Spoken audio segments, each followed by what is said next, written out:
November 13, 1897. A battleship cleared for action presents an appearance differing greatly from that shown while lying peacefully at anchor in port.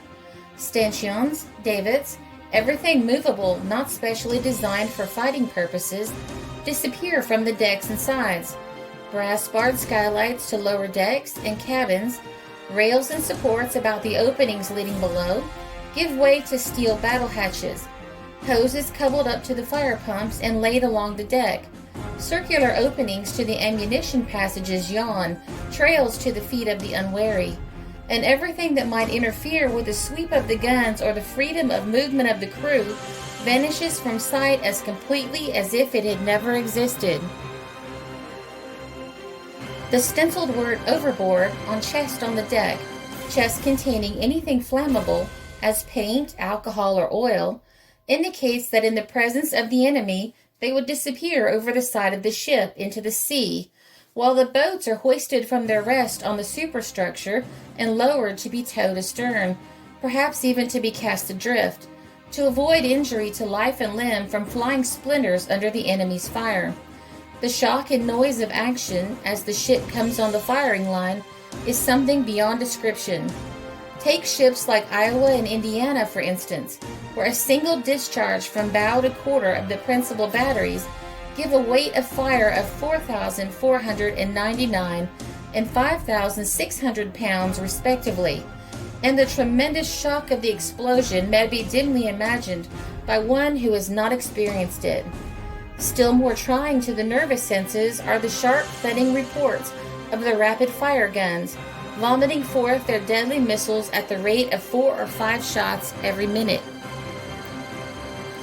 Night practice with the auxiliary batteries gives an exhibition of the murderous work these guns are capable of, and the drifting targets, mere handkerchiefs in appearance as compared with the attacking torpedo boats, are greeted with such a storm of projectiles that nothing coming under the rays of the searchlight could live for a moment.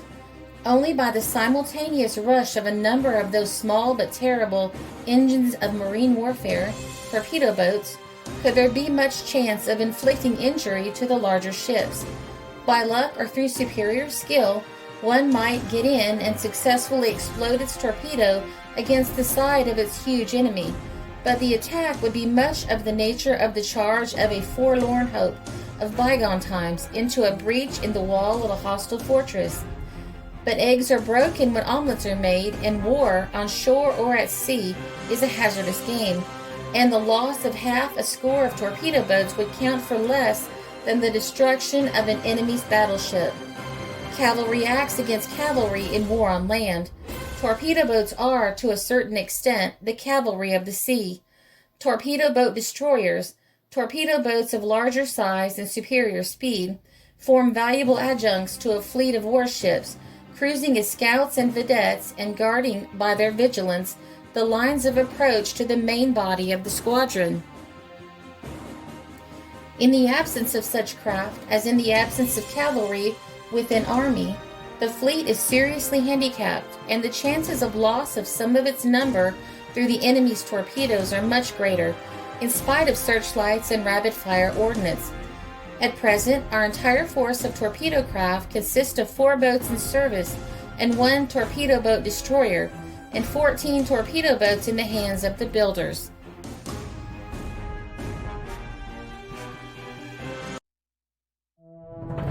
This article was published in the Age Herald, November 13, 1897.